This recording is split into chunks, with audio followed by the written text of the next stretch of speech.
पिला माने आमे पूर्व क्लास रे वैज्ञानिक मनोवृत्ति विषय रे पढ़िथिले जे जेतेबेले दुई जण भूतत्वविद को आमे शिलाखंड विषय रे किछि मत देवा पय कहउथिले कोनसे गोटी अंचल शिलाखंड विषय रे सेतेबेले से दुई जण मत देउथिले किंतु मत दुई जनकर भिन्न होउथिला। जेतेबेले सेही शिलाखंड विज्ञानगार रो परीक्षा हेकि रिपोर्ट आसला सेतेबेले आमे जानले जे प्रथम जनक जो मत देइचंती द्वितीय जनक जो मत देइचंती से केते कांस रे भूल मत देइचंती। जेतेबेले रिपोर्ट आसछि विज्ञानगार रु सेतेबेले कोन से द्वितीय व्यक्ति जनक एहाको सहजरे ग्रहण करी नेउछंती। तेणु आमे जानले एतरे कोन जे द्वितीय व्यक्तिंकर एतरे कोनोसी आसक्ति बा इच्छा नाही, व्यक्तिगत इच्छा नाही। तेणुकर से यहाँ कौन सहजरे ग्रहण करी नहीं गले। जदि से यहाँ सहजरे ग्रहण करी नहीं न थांते आमे जानि थांते जे तांकर एतरे किछि निजर इच्छा बा व्यक्तिगत इच्छा आसक्ति रहिछि। देखिबा आगो को मात्र शिलार परीक्षा क्षेत्र में जहाँ सत्य सबु क्षेत्र में सत्य नुहे। आम शिला क्षेत्र में जहाँ है सबु क्षेत्र में सेटा सत्य नुहे। जड़े साहित्य समालोचक उदाहरण नि जापे। आम जड़े साहित्य समालोचक उदाहरण दबा देखिबा। साहित्य समालोचक और विज्ञानगार परीक्षक उभय गोटे दृष्टि सामान। जो साहित्य समालोचक और विज्ञानगार परीक्षक दुई जन होती कौन गोटे दृष्टि सामान। उभय काम विश्लेषण करवा दिजन काम यांक काम देखिबा यांक काम भी देखिबा। जड़े साहित्य समालोचक काम एवं जड़े विज्ञानगार परीक्षा करथिबा तांकर मध्य काम विश्लेषण करवा देखिबा। मात्र अनेक समालोचक तांकर व्यक्तिगत इच्छा द्वारा प्रभावित होतिबारु केतेक समालोचक अछन तांकर व्यक्तिगत इच्छा द्वारा प्रभावित होतिबारु तांकु जे कविंकर कविता भल लगे। देख मते जो कविता हो कि जे कौन से फिल्म हो जे कौन से हीरो हो फिल्म जे कौन से हिरोइन फिल्म हो जदि मते भल लागिला तो मु तार सपोर्ट रे कहबी ना। ता सपोर्ट रे केबे कहबिनी बोले कहबिनी ता सपोर्ट रे सबले ही कहबी। तेणु करी जेतेले समालोचक जने तांकर व्यक्तिगत इच्छा द्वारा प्रभावित होउछंती निज इच्छा द्वारा आसक्ति द्वारा प्रभावित हेकि तांको जो कविंकर कविता भल लागुची से जो कवि के भल पाती कविता को भल पाती से कविंकर सपक्ष रे समालोचना करती। से सब कौन से कविंकर सपक्ष रहे ना कि से विपक्ष रहे कि कारण से भल पाँच पसंद करती से कविता तांको बहुत भल लगी मन को छुईची। तेणुक से कौन कर सपक्ष रही समालोचना करुछंती। तांको प्रिय कविंकर कविता समालोचना कला बेले से कवितार संज्ञा उत्तम कवितार लक्षण कविंकर सपक्ष गला भली कही था।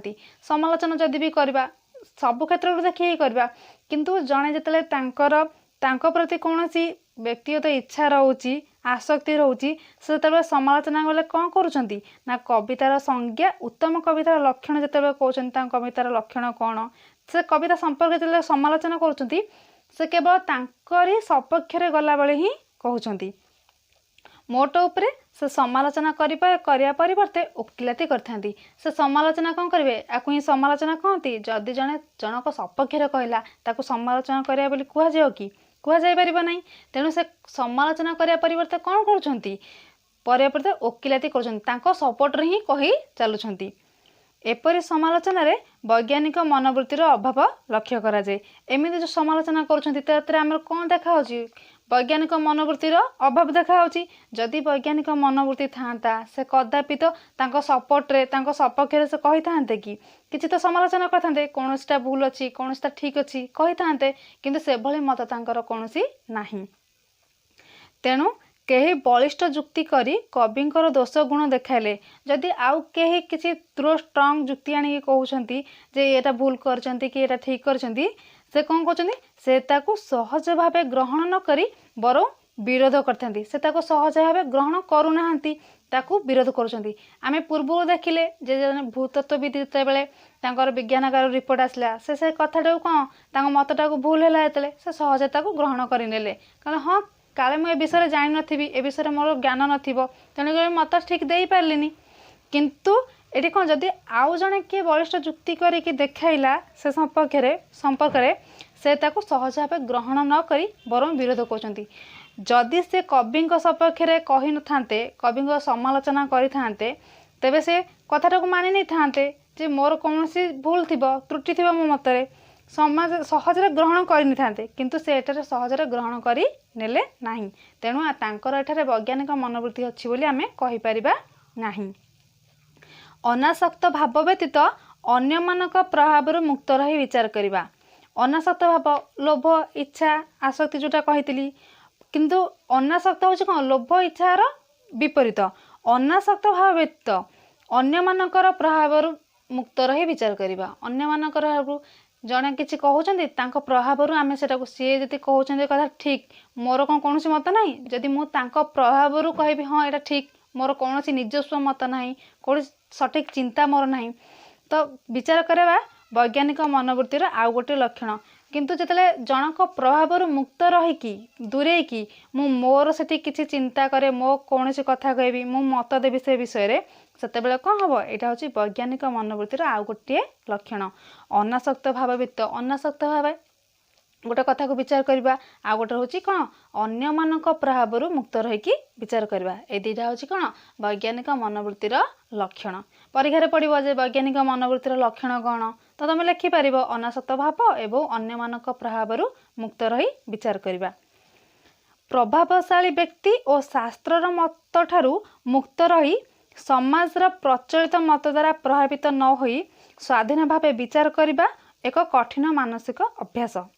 ପ୍ରଭାବଶାଳୀ ବ୍ୟକ୍ତି ସମାଜରେ ଆମ ସମାଜରେ କେତେକ ପ୍ରଭାବଶାଳୀ ବ୍ୟକ୍ତି ଅଛନ୍ତି ଯେଉଁମାନେ କ'ଣ ଅନ୍ୟ ଲୋକମାନଙ୍କ ଉପରେ, କେତେକ ଲୋକମାନଙ୍କ ଉପରେ ନିଜର ପ୍ରଭାବ ଜାରି କରିଥାନ୍ତି, ଯେଉଁଫଳରେ କ'ଣ ହେଉଛି ନିଜେ ଯେଉଁ କଥାଟାକୁ ମତ ଦେଇଥାନ୍ତି, ନିଜେ ଯାହାକୁ ଠିକ୍ ନିଜେ ଯାହାକୁ ଭୁଲ କହିଥାନ୍ତି, ତାଙ୍କ ପ୍ରଭାବରେ ଯେଉଁ ଲୋକମାନେ ଥାନ୍ତି ସେ ମଧ୍ୟ ସେଇ ଧାରାକୁ ଧରିଥାନ୍ତି ଯେ ସେ କହୁଛନ୍ତି ଠିକ୍, ତେଣୁକରି ଏଇଟା ହେଉଛି ଠିକ୍, ତାଙ୍କ ପ୍ରଭାବରେ ସେ ରହିଲେ।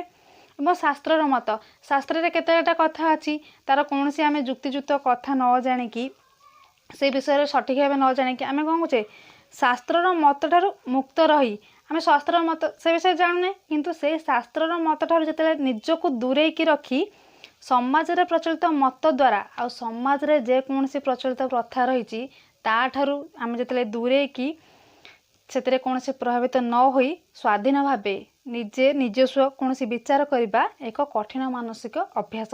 ଏଇଟା ସମସ୍ତଙ୍କ ହାତରେ ହେବନି, ମାନେ ଏଇଟା ଗୋଟେ ଏତେ କଠିନ ଅଭ୍ୟାସ ଯେଉଁଟାକି ସମସ୍ତେ ପ୍ରଭାବଶାଳୀ ବ୍ୟକ୍ତିଙ୍କଠୁ ଦୂରେଇ ରହି ଶାସ୍ତ୍ରର ମତଠାରୁ ଏବଂ ସମାଜରେ ପ୍ରଚଳିତ ମତ ଦ୍ୱାରା ସମାଜରେ ଯେଉଁ ଗୋଟେ ମତ ରହିଛି ତାଠାରୁ ଦୂରେଇକି ରହିକି କୌଣସି ଗୋଟେ କଥା ନିଜସ୍ୱ ସ୍ୱାଧୀନ ଭାବରେ ବିଚାର କରିବା, ଏଇଟା ଗୋଟେ କଠିନ ଅଭ୍ୟାସ।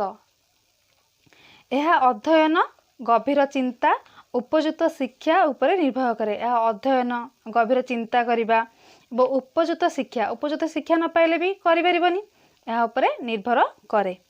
ଅନାସକ୍ତ ଭାବ ଥିଲେ ମଧ୍ୟ ନିଜର ସିଦ୍ଧାନ୍ତକୁ ନିଶ୍ଚିତ ଭାବେ ସତ୍ୟ ବୋଲି ବୈଜ୍ଞାନିକ ମନୋଭାବାପନ୍ନ ବ୍ୟକ୍ତି କେବେ ଭାବିବେନି। ତାଙ୍କର କୌଣସି ଗୋଟେ କଥାରେ ହେଉ ପଛେ, ଯେକୌଣସି କଥାରେ ହେଉ, ଅନାସକ୍ତ ଭାବ ନଥିଲେ ବି ସେ ଯେକୌଣସି ମତ ଦେଉଛନ୍ତି ସେଇଟା ସଠିକ୍ ବୋଲି ସେ କେବେ ବି ନିଜେ ଭାବନ୍ତି ନାହିଁ, ମାନେ ନିଜେ ଭାବନ୍ତିନି ଯେ ମୁଁ ଯେଉଁ ମତଟା ଦେଇଛି ସେଟା ସଠିକ୍। ତାଙ୍କର ଅନାସକ୍ତ ଭାବ ଅଛି, କୌଣସି ଆସକ୍ତି ଏଥିରେ ନାହିଁ, ବ୍ୟକ୍ତିଗତ ଇଚ୍ଛା ନାହିଁ, ତଥାପି ବି ଯଦି ତାଙ୍କର ମତ ଭୁଲ ହେଲା, ଆଗକୁ କୌଣସି କାରଣ ତାଙ୍କ ମତକୁ କିଏ ଭୁଲ ଦେଲା ବଳିଷ୍ଠ ଯୁକ୍ତି ଦେଇକି, ତ ସେ ବି ତାକୁ ସହଜ ଭାବେ ଗ୍ରହଣ କରି ନିଅନ୍ତି।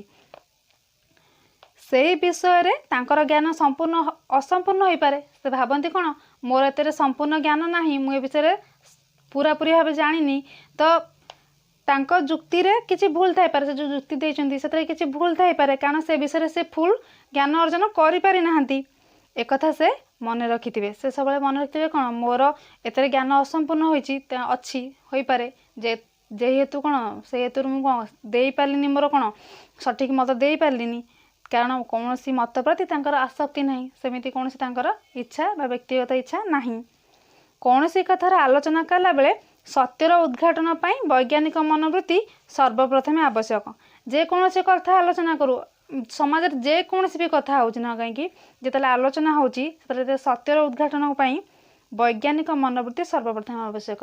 ସବୁଠୁ ଆଗରେ କ'ଣ ଆମର ବୈଜ୍ଞାନିକ ମନୋବୃତ୍ତି ରହିବା ଦରକାର। କିନ୍ତୁ ବୈଜ୍ଞାନିକ ମନୋବୃତ୍ତି ଥିବା ବ୍ୟକ୍ତି ଯେ କୋଟିକେ ଗୋଟିଏ, ଏହା କହିବା ବାହୁଲ୍ୟ ମାତ୍ର। ଯେ ଆମେ କହିବା ଯେ ବୈଜ୍ଞାନିକ ମନୋବୃତ୍ତି ଥିବା ଲୋକ କୋଟିକରେ ଗୋଟିଏ ମିଳେ, ସେମିତି କହିହେବନି। ବିଜ୍ଞାନ ବୈଜ୍ଞାନିକ ମନୋବୃତ୍ତିର ବିକାଶ ଦିଗରେ କିପରି ସାହାଯ୍ୟ କରୁଛି ତାହା ବିଚାର କରିବାର କଥା। ବିଜ୍ଞାନଟା ଆମର ଯେଉଁ ବୈଜ୍ଞାନିକ ମନୋବୃତ୍ତିରେ କିଭଳି ଭାବେ ସାହାଯ୍ୟ କରୁଛି ତାହା ହେଉଛି ଆମର କ'ଣ ବିଚାର କରିବାର କଥା। ମାତ୍ର ବିଜ୍ଞାନରେ ଜ୍ଞାନ ଅର୍ଜନ କରିବା ଓ ବୈଜ୍ଞାନିକ ମନୋବୃତ୍ତି ଏ ଦୁଇଟି ପୁରାପୁରି ଅଲଗା ଜିନିଷ। ଯେଉଁ ଲୋକ ଯେ ବିଜ୍ଞାନ ପଢ଼ିଛି, ତାର ବିଜ୍ଞାନରେ ଯଥେଷ୍ଟ ଜ୍ଞାନ ଅଛି, ସେ ଯେ ବୈଜ୍ଞାନିକ ମନୋବୃତ୍ତି ହେଇଥିବ ସେମିତି କହିହେବନି। ମାତ୍ର କ'ଣ କହିଲା, ବିଜ୍ଞାନରେ ଜ୍ଞାନ ଅର୍ଜନ କରିବା ଓ ବୈଜ୍ଞାନିକ ମନୋବୃତ୍ତି ଏ ଦୁଇଟି ପୁରାପୁରି ଅଲଗା ଜିନିଷ। ଆମେ ଜାଣିଲେ ଯଦି ଜଣେ ବିଜ୍ଞାନ ପାଠ ପଢ଼ିଛି କି ବିଜ୍ଞାନରେ ପୁରାପୁରି ଜ୍ଞାନ ଅର୍ଜନ କରିଛି ଯେ ତାର ବୈଜ୍ଞାନିକ ମନୋବୃତ୍ତି ଥିବ, ସେଇଟା ହେଇପାରିବ ନାହିଁ। ଯେ ବିଜ୍ଞାନରେ ଯଥେଷ୍ଟ ଜ୍ଞାନ ଅର୍ଜନ କରିଛି ତାର ନିଶ୍ଚିତ ଭାବେ ବୈଜ୍ଞାନିକ ମନୋବୃତ୍ତି ଥିବ ବୋଲି କୁହାଯାଇ ନପାରେ। ବିଜ୍ଞାନ ଓ ବୈଜ୍ଞାନିକ ମନୋବୃତ୍ତି ଉଭୟ ପରସ୍ପର ସହିତ ଜଡ଼ିତ, ଏକଥା ଠିକ୍।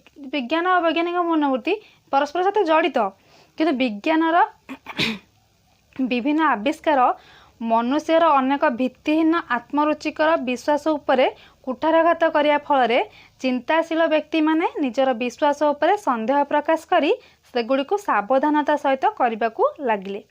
ବିଜ୍ଞାନର ବିଭିନ୍ନ ଆବିଷ୍କାର ଯେତେବେଳେ ଆମେ ଯେତେବେଳେ ଶିଳା କଥା କହୁଛେ, ସେତେବେଳେ କ'ଣ 2 ଜଣ ଭୂତତ୍ତ୍ୱବିଦ୍ ଦେଇଥିଲେ ମତ ତାଙ୍କର, କିନ୍ତୁ ଯେତେବେଳେ ବିଜ୍ଞାନଗାରରୁ ପରୀକ୍ଷା ହେଇକି ଆସିଲା, ଯେକୌଣସି ଆମେ ଯେତେବେଳେ ଆସିଲା ତାଙ୍କ ମତ ଭୁଲ ବୋଲି ଥିଲା, ପ୍ରମାଣିତ ହେଲା।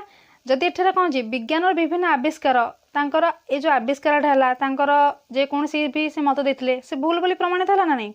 ସେମିତି ଏଠାରେ ଯେତେବେଳେ ବିଜ୍ଞାନର ବିଭିନ୍ନ ଆବିଷ୍କାର ମନୁଷ୍ୟର ଅନେକ ଭିତ୍ତିହୀନ ଆତ୍ମରୁଚିକର ବିଶ୍ୱାସ ଉପରେ, ଭିତ୍ତିହୀନ ମୁଁ କହିଛି ଭିତ୍ତିହୀନ ଆଶାହୀନ, ଯେଉଁ କହିଛି ଯାହାର ଫାଉଣ୍ଡେସନ୍ ନାହିଁ, ଫାଉଣ୍ଡେସନ୍ ଷ୍ଟ୍ରଙ୍ଗ ଥିବା ଦରକାର, ଫାଉଣ୍ଡେସନ୍ ଭିତ୍ତିହୀନ ଆଶା କୌଣସି ବି ନାହିଁ ଯେଉଁଟାକି ଭବିଷ୍ୟତରେ କେବେ ପୂରଣ ହେଇପାରିବ। ତେଣୁ ଆତ୍ମରୁଚିକର ନିଜକୁ ଭଲ ଲାଗିଲା ଭଳି, ନିଜକୁ ରୁଚି ହେଲା ଭଳି ଯେଉଁ ବିଶ୍ୱାସ ସେମାନେ କରିଛନ୍ତି ତା ଉପରେ କ'ଣ କୁଠାରଘାତ କଲା ଭଳି କ'ଣ ହେଉଛି, କରିବା ଫଳରେ ଚିନ୍ତାଶୀଳ ବ୍ୟକ୍ତିମାନେ ନିଜର ବିଶ୍ୱାସ ଉପରେ ସନ୍ଦେହ ପ୍ରକାଶ, ଯେଉଁମାନେ ଚିନ୍ତାଶୀଳ ବ୍ୟକ୍ତି ଯେକୌଣସି ବି କଥା ଚିନ୍ତା କରି କୁହନ୍ତି, ଚିନ୍ତା କରି ସବୁବେଳେ ଯୁକ୍ତି ଦିଅନ୍ତି, ଚିନ୍ତାଶୀଳ ବ୍ୟକ୍ତିମାନେ ନିଜର ବିଶ୍ୱାସ, ତାଙ୍କର ଯେଉଁ ବିଶ୍ୱାସ ଥିଲା ଉପରେ ସନ୍ଦେହ ପ୍ରକାଶ କରିକି ସେଗୁଡ଼ିକୁ ସାବଧାନତାର ସହିତ କରିବାକୁ ଲାଗିଲେ।